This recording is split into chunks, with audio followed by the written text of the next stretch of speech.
मुंशी प्रेमचंद की कहानी। शूद्र गांव के सिरे पर एक माँ बेटी झोपड़ी में रहती थी। माँ विधवा थी तो बेटी कुंवारी। घर में और कोई आदमी न था। बेटी गौरा बाग से पत्तियां बटोर कर लाती तो माँ गंगा भार झोंकती थी। इससे सेर भर अनाज मिल जाता तो दोनों खाकर सो पड़ती थी। इसी से उनका गुजर बसर हो रहा था। हर माँ की तरह गौरा की माँ को भी हमेशा यही चिंता रहती थी कि किसी तरह उसकी बेटी की सगाई हो जाए। पति के मर जाने के बाद गंगा ने कभी दूसरा घर नहीं बसाया, न ही कोई रोजगार शुरू किया था। तब भी माँ बेटी सुकून से रहती थी। इस बात को लेकर गांव के लोगों पर माँ बेटी पर संदेह होता था। सबके मन में यही सवाल आता था कि दोनों स्त्रियां कोई धंधा नहीं करती, कोई मर्द भी नहीं है, तो फिर ये इतने आराम से कैसे रहती हैं? कभी इन्हें किसी के सामने हाथ फैलाते भी नहीं देखा। कुछ न कुछ गड़बड़ जरूर है। शूद्रों की बिरादरी बहुत छोटी होती है। 5-10 कोस से अधिक उनका दायरा नहीं होता। आखिर क्या कारण है कि कोई गौरा से शादी के लिए तैयार नहीं होता? गौरा की शादी के लिए माँ बेटी ने एक साथ कई तीर्थ यात्राएं की। उड़ीसा तक हो आए, लेकिन कुछ हल नहीं निकला। गौरा सुंदर और सुशील थी, लेकिन किसी ने उसे कुएं पर हंसते बोलते नहीं देखा था। उसकी निगाहें कभी ऊपर न उठती थी। उसकी ये हरकत गांव वालों के शक को और मजबूत करती थी। सभी को यही लगता कि कोई स्त्री इतनी सती कैसे हो सकती है। दिन गुजरते गए। गौरा की माँ चिंता में घुलती जा रही थी।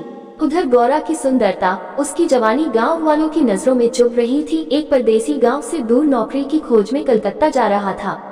10-12 कोस दूर पहुंचते उसे रात हो गई। उस समय वह एक गांव में पहुंचा था। वो लोगों से किसी कहार का घर पूछते हुए गंगा के घर पहुंचा। परदेसी को देख गंगा बहुत खुश हुई।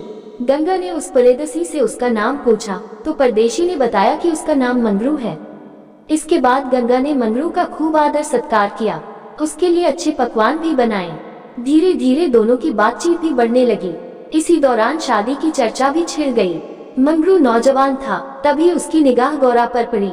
गौरा एक सुंदर और शांत हाव भाव की लड़की थी, जिसे देखते ही मंगरू भी मोह में पड़ गया और वह झट से गौरा से सगाई के लिए मान गया। उसने 2-4 गहने खरीदे और कपड़े उधार लेकर सगाई कर ली। गंगा बेटी दामाद को अपनी नजरों से दूर नहीं करना चाहती थी, इसलिए दोनों गंगा के साथ ही रहने लगे। 10-15 दिन भी नहीं बीते थे कि मंगरू के कानों में कई तरह की बातें पड़ने लगी। बिरादरी के अलावा दूसरी जाति के लोग भी कई तरह की बातें बनाने लगे। मंगरू इन अटकलों से परेशान हो गया था, लेकिन वह गौरा को छोड़ना भी नहीं चाहता था। 1 महीने बाद मंगरू अपनी बहन के घर गया। बहन ने खाना परोसा। मंगरू ने बहनोई को साथ खाने के लिए कहा। बहनोई बोला, तुम खा लो, मैं बाद में खा लूंगा। मंगरू को कुछ संदेह हुआ। उसने साफ पूछ लिया कि आखिर बात क्या है। बहनोई बोला, मैं तुम्हारे साथ नहीं खा सकता। तुमने बिरादरी से बाहर शादी की है। किसी से न कुछ पूछा न कुछ बताया। जब तक पंचायत नहीं होगी मैं तुम्हारे साथ उठ बैठ नहीं सकता। तुम्हारी हरकत की वजह से मैं समाज से रिश्ता नहीं खत्म कर सकता। मंगरू तेजी से उठा और ससुराल लौट आया। मन बेचैन था। उसने किसी से कुछ नहीं कहा और रात के अंधेरे में गौरा को छोड़कर चला गया। इसी तरह कई साल बीत गए, लेकिन मंगरू का कुछ पता न चला। पति के गायब होने पर भी गौरा उदास न थी। वह हंसती खेलती, मांग में सिंदूर लगाती, रंग बिरंगे कपड़े पहनकर तैयार होती थी। अपने पीछे मंगरू एक भजन की किताब छोड़ गया था। खाली समय में गौरा उस किताब से कोई भजन गाती थी। पहले गौरा गांव की औरतों से ज्यादा मिलती जुलती नहीं थी। दरअसल उसके पास उन स्त्रियों से बात करने के लिए कोई विषय ही नहीं होता था। गौरा के पास अब गृहस्थ जीवन की ढेरों बातें थी, जिसकी चर्चा वह गली मोहल्ले की औरतें के साथ करती थी। वह सभी को बताती कि मंगरू कितना अच्छा सहनशील है। तभी वहां मौजूद एक स्त्री ने पूछ लिया, गौरा, मंगरू तुम्हें छोड़कर क्यों चला गया? गौरा कहती, मर्द कभी ससुराल में रह सकता है भला? बाहर जाकर पैसे कमाना ही मर्द का असली काम है। वही जब कोई गौरा से ये सवाल करता कि मंगरू खत क्यों नहीं लिखता, इस पर गौरा मुस्कुराकर कहती, अपना ठिकाना बताने से डरते हैं। जानते हैं कि गौरा सामने आ पहुंचेगी। सच कहूं तो मैं उनके बिना एक दिन भी नहीं रह सकती। एक सहेली बोली, तेरी बात हम नहीं मानते। जरूर मंगरू और तेरी लड़ाई हुई होगी, तभी इसी तरह बिना बताए वह तुझे छोड़कर चला गया। गौरा बोली, बहना, अपने भगवान से भी भला कोई लड़ता है क्या? जिस दिन ऐसी नौबत आई मैं कहीं जाकर डूब मरूंगी। कई दिनों बाद कलकत्ता से एक आदमी आया और गंगा के घर रुका। इत्तेफाक से वह मंगरू का पड़ोसी निकला। उसने कुछ पैसे और 2 साड़ियां गौरा के हाथ में थमाई और बोला कि मुझे मंगरू ने तुम्हें लेने भेजा है। ये सुनते ही गौरा की खुशी का ठिकाना न रहा। वो फटाफट जाने के लिए तैयार हो गई। गांव की औरतों से मिलाई और सबको अपने जाने की खबर दे आई।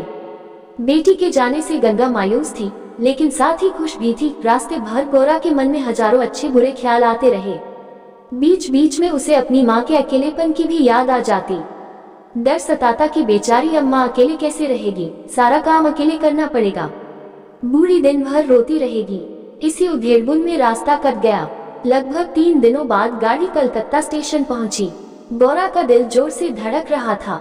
वो प्लेटफॉर्म पर उतरकर मंगरू का इंतजार करने लगी। बूढ़ा बोला, मैंने आसपास सभी जगह देख लिया, लेकिन मंगरू तो कहीं दिखाई नहीं दे रहा है। शायद अब तक आया नहीं है। गौरा घबरा गई।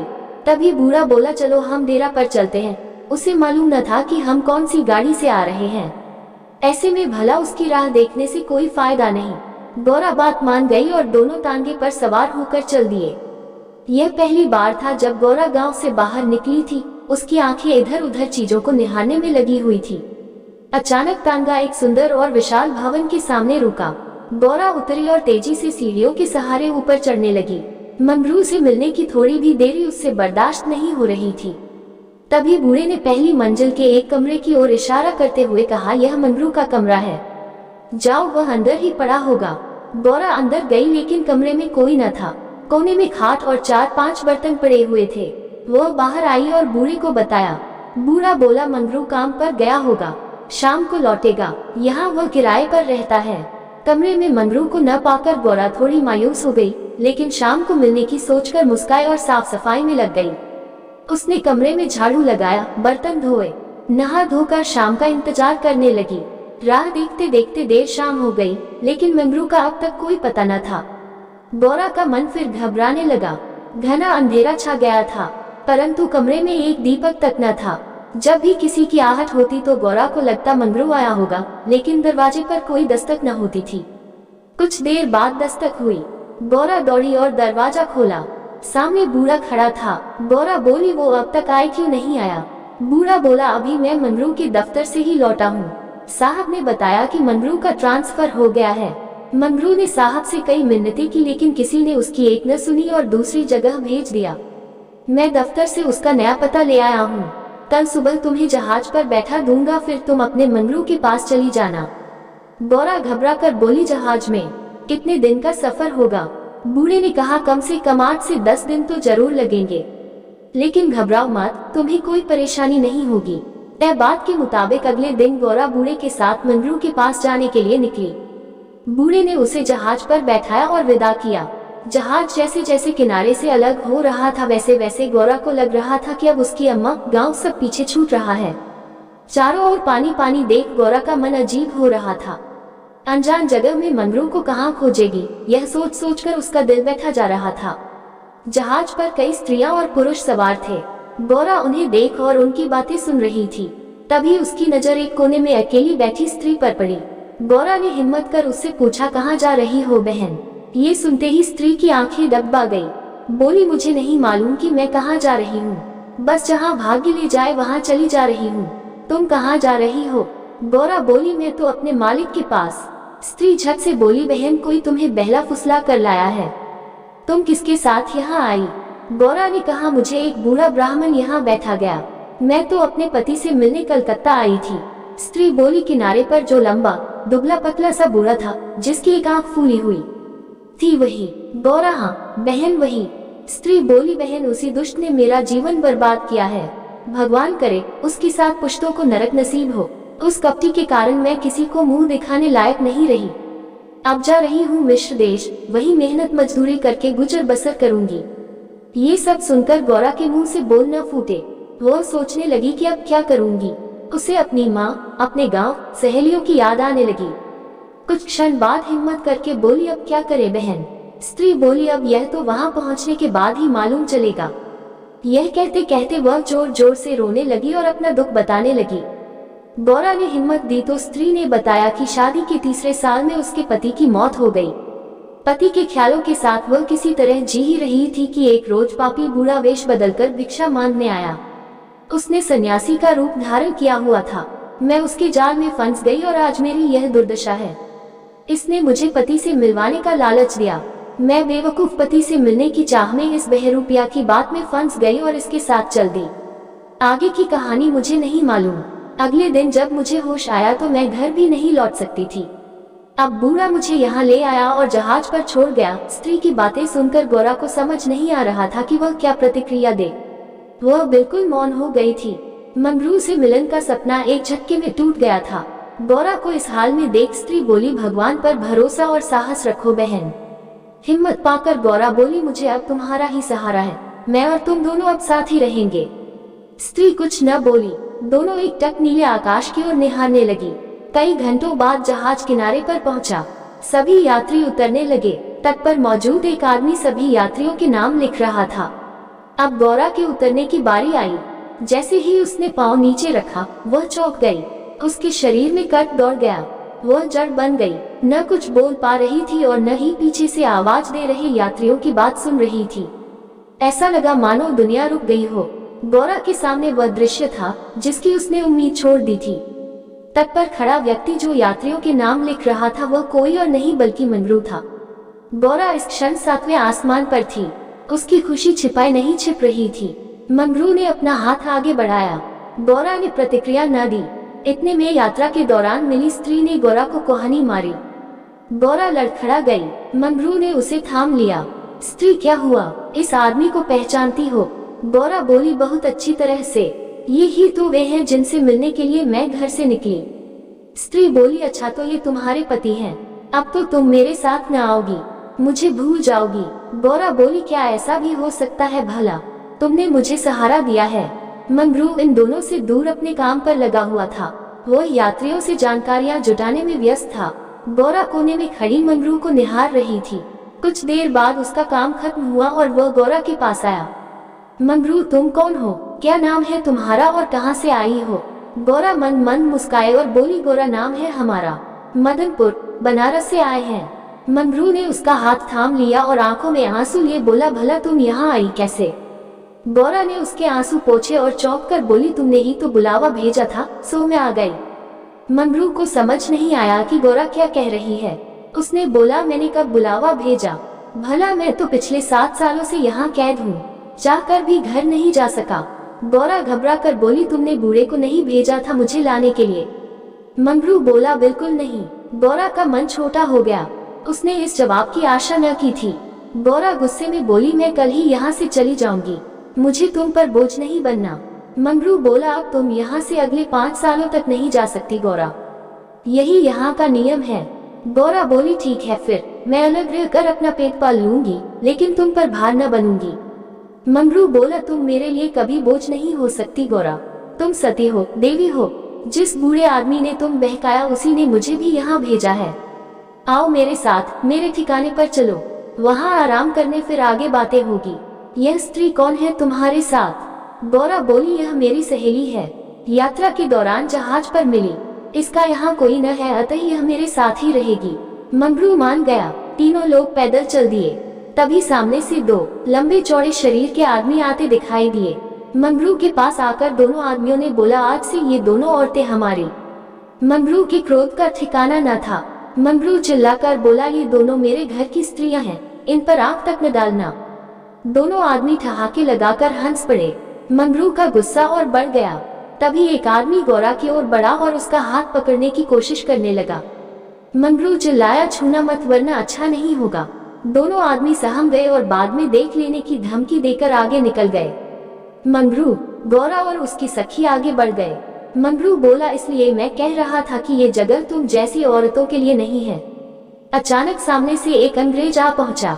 उसने मंगरू से कहा, जमादार, ये दोनों औरतें आज से मेरे कोठे में रहेंगी। मंगरू ने हाथ जोड़ लिए, बोला, साहब यह मेरे घर की औरतें हैं, इन्हें जाने दीजिए। अंग्रेज बोला, झूठ मत बोलो तुम। गौरा की ओर इशारा कर उसने कहा, इसको हमारी कोठी में भेज दो। मंगरू कांप गया और नावे सिर हिलाने लगा, लेकिन तब तक अंग्रेज आगे बढ़ चुका था। साहब की बात पर अमल करना जमादार का काम था। मंगरू समझ नहीं पा रहा था कि वह क्या करे।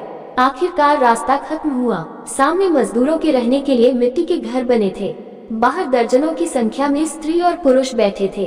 सभी गौरा और सखी को गंदी नजरों से घूर रहे थे। किसी तरह नजर बचाकर मंगरू दोनों औरतों को घर ले गया और खुद दरवाजे पर बैठा रहा। दोनों स्त्रियां कमरे के भीतर अपने भाग्य को कोसती तो मंगरू दरवाजे पर बैठा रखवाली करता रहा। किसी तरह रात बीती। अगले रोज दिन किसी तरह कट गया। रात के तकरीबन 10 बजे दरवाजे पर दस्तक हुई। मंगरू निकला तो देखा सामने सिपाही खड़ा है। सिपाही बोला, चलो तुम्हें साहब ने बुलाया है। मंगरू बोला, भाई तुम हमारे देश के आदमी हो, मुझ पर मुसीबत आन पड़ी है, मदद करो। जाओ साहब को कह दो कि मंगरू घर पर नहीं है। सिपाही बोला, न बाबा, वो बहुत गुस्से में है, मैं ऐसा कुछ नहीं कह सकता, तुम साथ चलो। मंगरू के पास कोई चारा न था, वह सिपाही के साथ निकल गया। मंगरू को सामने देख साहब जोर से चिल्लाया, वह औरत कहाँ है? कल तुम उसे मेरे कोठे पर क्यों नहीं लाए? मंगरू ने हाथ जोड़ लिए और बोला, वह मेरी पत्नी है साहब। साहब बोला, वह दूसरी कौन थी फिर? मंगरू, मालिक वह मेरी बहन है। साहब गुस्से में बोला, हम कुछ नहीं जानते हैं, तुम उन दोनों में से किसी एक को लेकर आओ जल्दी। मंगरू साहब के पैरों में गिर गया और रोने लगा, लेकिन साहब का दिल नहीं पसीजा। उसने आदेश दिया, जल्दी एक स्त्री को लेकर आओ वरना तुम्हें कोड़े पड़ेंगे। मंगरू कोड़े खाने को तैयार हो गया। साहब नशे में था, उसने न सोचा न ताव। हंटर निकाला और कोड़े बरसाने शुरू किए। मंगरू की चीख निकल आई। साहब उसे लगातार कोड़े मारते रहे, लेकिन वह अपने घर की औरतों की इज्जत देने को तैयार न हुआ। उसने अपने प्राण त्यागना बेहतर समझा। इधर गौरा और सखी कमरे में बैठे मंगरू की बात देख रही थी। उन्हें क्या पता कि मंगरू पर क्या बीत रही थी। अचानक किसी के चीखने रोने की आवाज सुनाई पड़ी। कान लगाकर सुना तो कलेजा मुंह को आ गया। यह मंगरू की आवाज थी। गौरा दौड़कर दरवाजे पर पहुंची। मंगरू की आवाज सुनकर उससे रहा न गया तो आवाज के पीछे दौड़ गई। फाटक खुला था। गौरा कोई है आवाज देने लगी, लेकिन जवाब न मिला। वो अंदर जा पहुंची। सामने मंगरू खुले बदन लहूलुहान हुए खड़ा था और अंग्रेज उस पर चाबुक बरसा रहा था। गौरा से यह सहन नहीं हुआ। वो दौड़कर मंगरू से लिपट गई और बोली, इनके बदले जितना चाहो मुझे मार लो, लेकिन इन पर दया करो। अंग्रेज खुश होकर गौरा से बोला, तुम यहाँ मेरे पास रहोगी तो मैं इसे छोड़ दूंगा। गौरा बहुत असहाय महसूस कर रही थी, कुछ न बोली। वही मंगरू दर्द से कहरा रहा था। जिस साथ के लिए वह यह सब कर रहा था, उसकी आंखों के सामने वह उससे छूट रहा था। गौरा ने दिल पर पत्थर रखकर कहा, मुझे तुम्हारी शर्त मंजूर है, लेकिन अपने पति के स्वस्थ होने के बाद मैं तुम्हारे पास आऊंगी। अंग्रेज बात मान गया। उसने मंगरू पर अत्याचार बंद किया और सिपाही को उसे अस्पताल में भर्ती कराने का आदेश दिया। मंगरू को अस्पताल ले जाया गया। गौरा भी उसके साथ थी। इलाज के दौरान गौरा एक क्षण के लिए भी मंगरू के सामने से नहीं हटी। 4 दिनों के इलाज के बाद मंगरू ने आंखें खोली।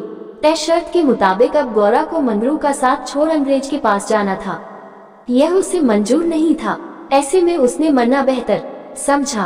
अस्पताल के बाहर नदी की धार बह रही थी। गौरा जाकर उसमें कूद पड़ी। आनन फानन में एक अस्पताल कर्मचारी दौड़ा मंगरू के पास आया और गौरा के नदी में कूदने की सूचना दी। मंगरू की आंखों के सामने अंधेरा छा गया। उसे कुछ समझ नहीं आया। दौड़कर नदी के सामने पहुंचा और छलांग मार दी। जीते जी जो कभी साथ नहीं रह पाया, अब वे दोनों परलोक की यात्रा में साथ जा रहे थे। कहानी से सीख। शुद्ध कहानी से हमें यह सीख मिलती है कि व्यक्ति को अपना मन साफ और सच्चा रखना चाहिए। किसी कार्य को करने के पीछे यदि आपकी नियत नेक होती है तो नियति आपके साथ कभी बुरा नहीं करेगी।